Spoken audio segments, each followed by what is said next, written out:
aslında goşgyny yazmaklyk üçin hak halan şahyr okan bolmaly. Şatlyga şat bolup, gaýga gamlanyp, durmuş ajygyny bekan bolmaly. Bir iş ýagşy bolsa, birisi telek. Elbette pek ýola sap niyet gerek. Paýhasdan pekimden ýugurulan ýürek diňe dogry ýola bakan bolmaly.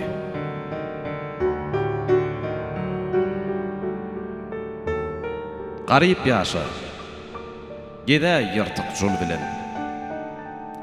Baýlyk alma, ýaşap bir baý dul bilen. Mertebäni gazanmarsyň pul bilen. Göz başı arasda sakan bolmaly.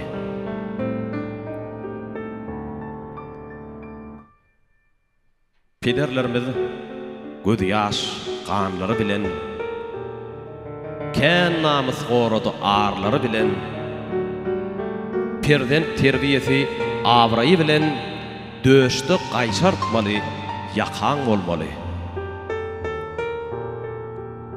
Eğer bol, goy ol bolsun eden ähtiňde, bagyt duyulsun kamatyňda, şähtiňde, şygyr äleminde sungot şährinde sewdasy sowulmaz dukan bolmaly.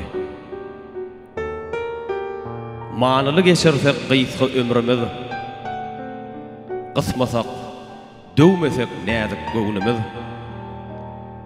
biziň ýaşap ýören juwan döwrümiz bir ajaýyp dissan mukam bolmaly. Sen ýazarsyň, sebäp seni alham kän. Bisowat Lukmanly söz ýok, melhem kän. Şypasyz ýatany asıl bir dem kän. Yürekden yürege şypaň bolmaly.